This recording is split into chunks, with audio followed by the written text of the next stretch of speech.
Ma sœur m'a regardé par-dessus le premier gâteau d'anniversaire de son fils et a bouleversé tout mon monde. Mon fils est l'enfant de votre défunt mari, annonça-t-elle à haute voix, s'assurant que tout le monde dans la pièce l'entendait. Et comme héritage, je prends la moitié de votre maison, de 800 000 $. La pièce est tombée complètement silencieuse. Mes mains ont commencé à trembler et ma vision s'est brouillée alors qu'elle giflait fièrement un testament d'apparence légale sur la table. Tout le monde à la fête m'a regardé en s'attendant à ce que je fonde en larmes, que je crie ou que je perde complètement la tête. Ma sœur sourit, convaincue qu'elle venait de porter le coup ultime qui détruisait la vie. Mais au lieu de pleurer, j'ai pris une profonde inspiration. Je l'ai regardée droit dans les yeux et j'ai dû me forcer à retenir une explosion de rire absolue. Elle ne le savait pas encore, mais son piège gourmand venait de jaillir sur elle-même.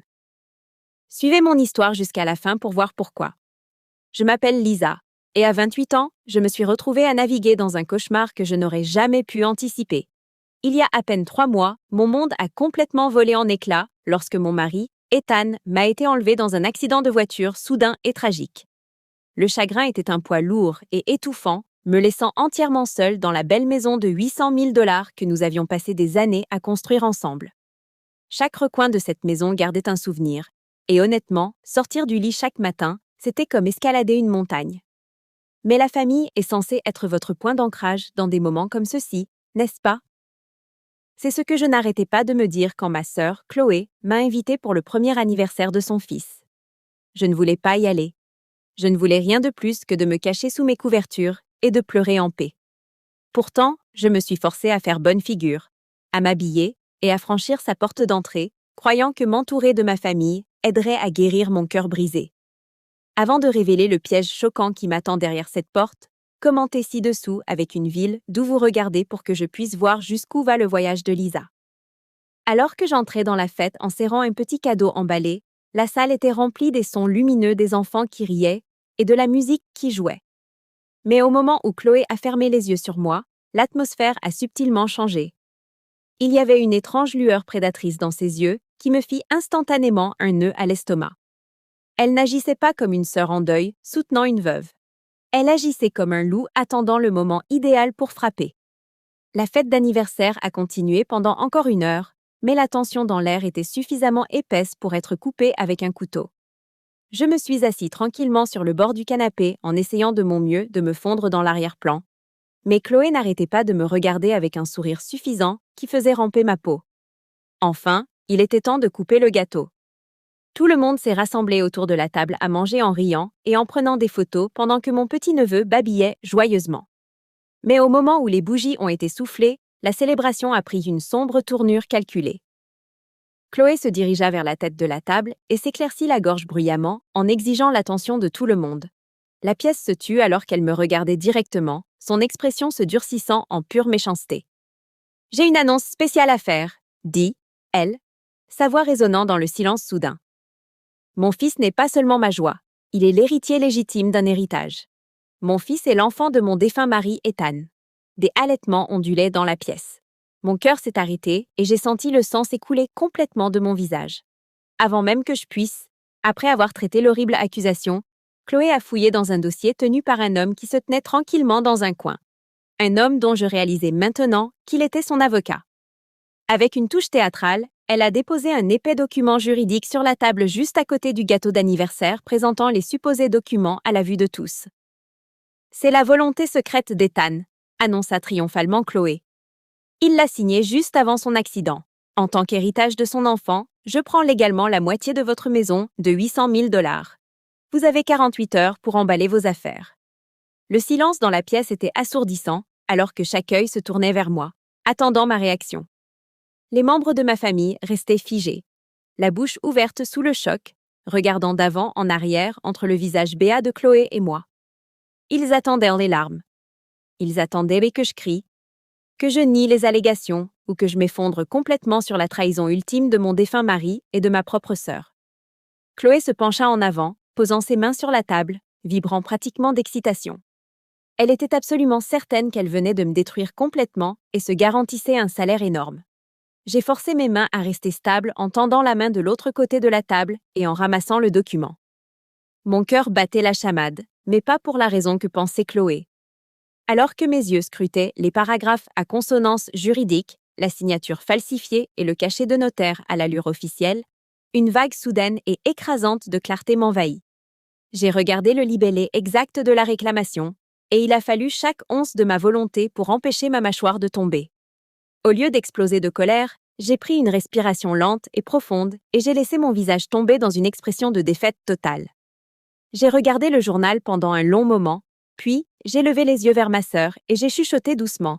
« Oh, je vois. » Le sourire de Chloé s'élargit, ses yeux brillaient de la satisfaction d'un prédateur qui croyait que sa proie s'était complètement rendue. Elle pensait avoir gagné. Elle pensait qu'elle m'avait soutenue avec succès dans un coin où je n'avais d'autre choix que d'abandonner la moitié de ma maison. Ce qu'elle ne savait pas, ce qu'elle ne pouvait pas comprendre, c'était que son petit piège avide venait de me tendre l'arme ultime.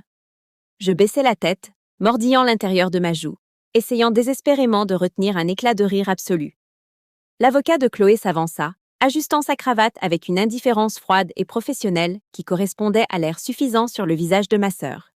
Il a sorti un deuxième document de sa mallette et l'a glissé sur la table vers moi, juste au-dessus des restes du gâteau d'anniversaire. « Madame Whittaker », a-t-il déclaré, la voix dégoulinante d'autorité synthétique, « pour que cette transition soit aussi indolore que possible pour toutes les personnes impliquées, mon client propose un règlement standard. Vous avez exactement 48 heures pour signer l'acte de propriété, accordant à Chloé la propriété de 50% de la résidence principale. Si vous refusez, nous intenterons immédiatement une action en justice publique, contesterons la succession et immobiliseront tous vos actifs devant les tribunaux pendant des années. » Chloé sourit en croisant les bras. « Ne rends pas ça plus difficile que nécessaire, Lisa. Pense à ton neveu. Il mérite l'héritage de son père, et je ne vous laisserai pas thésauriser ce qui appartient légitimement à mon fils. » Je n'ai pas discuté. Je n'ai pas dit un seul mot pour défendre la mémoire d'Ethan ou protéger mes propres droits. Au lieu de cela, j'ai soigneusement plié les papiers, les ai placés dans mon sac à main et suis sortie de la fête dans l'air frais du soir. Quand je suis revenue à ma maison vide et tranquille, le silence était écrasant. Je me suis assise seule dans le salon, regardant autour des murs qu'Ethan et moi avions peints ensemble, prétendant être la veuve paniquée et en deuil qu'ils attendèrent de moi. Mais sous cette façade calme, mon esprit s'emballait. J'ai décroché mon téléphone et composé la seule personne en qui je savais que je pouvais avoir confiance implicitement, mon avocat successoral, David. « David, nous devons nous rencontrer à la première heure demain matin, » ai-je dit. « Ma sœur a juste essayé de tendre un piège et j'ai besoin que tu m'aides à le refermer. » Le lendemain matin, le soleil a traversé les fenêtres du bureau de David, mais l'atmosphère à l'intérieur était intense et concentrée. Je me suis assis en face de lui, regardant son visage s'assombrir alors qu'il lisait attentivement le testament frauduleux et les papiers de règlement agressifs que l'avocat de Chloé m'avait remis à la fête. David secoua la tête, un regard de dégoût profond traversant ses traits. « Lisa, cette signature est un faux maladroit et le cachet du notaire a l'air très suspect, » dit-il en se penchant en avant.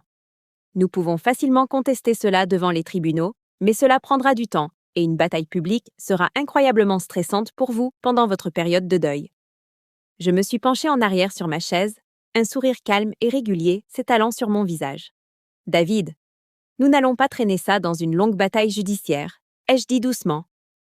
Parce que j'ai une information qui rend toute cette affirmation complètement impossible. Et c'est un secret qu'Ethan et moi avons gardé entièrement privé du reste de la famille. David m'a regardé confus alors que je prenais mon sac et sortais un dossier certifié et scellé de notre médecin de famille, un document que j'avais gardé en sécurité pendant des années. J'ai poussé le dossier médical sur le bureau. « Ouvrez-le », ai-je demandé.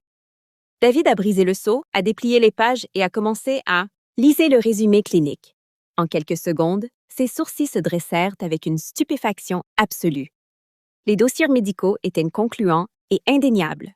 5 ans avant même qu'Ethan et moi ne nous rencontrions, on lui avait diagnostiqué une infertilité masculine absolue et irréversible. Il lui était physiquement, biologiquement impossible d'avoir un enfant. Le fils de Chloé ne pouvait pas être celui d'Ethan. Ma sœur avait construit tout son complot d'extorsion autour d'un mensonge massif, ignorant complètement que la science la détruirait. La salle de conférence de Morrison & Associates était d'un silence étouffant lorsque je suis arrivée le lendemain matin. Chloé et son avocat étaient déjà assis d'un côté de la longue table en acajou, leurs expressions projetant un air de triomphe absolu. Chloé me regarda avec un sourire condescendant, tandis que son avocat arrangeait en douceur les derniers papiers de transfert de propriété juste devant eux. Mon avocat, David, était assis tranquillement à mes côtés, gardant son visage parfaitement neutre alors qu'il posait sa mallette sur la table. « Nous sommes heureux que tu aies décidé d'être raisonnable, Lisa. » L'avocat de Chloé a dit, glissant les documents de modification de l'acte sur le bois poli vers moi. Signer ceci évite maintenant une bataille judiciaire incroyablement désordonnée et publique qui ne ferait que faire honte à la mémoire de votre défunt mari. C'est mieux pour tout le monde si on règle tranquillement cette affaire de famille aujourd'hui. Je n'ai pas dit un seul mot. Au lieu de cela, j'ai fouillé dans mon sac à main, j'ai sorti un stylo et j'ai calmement repoussé les documents vers Chloé.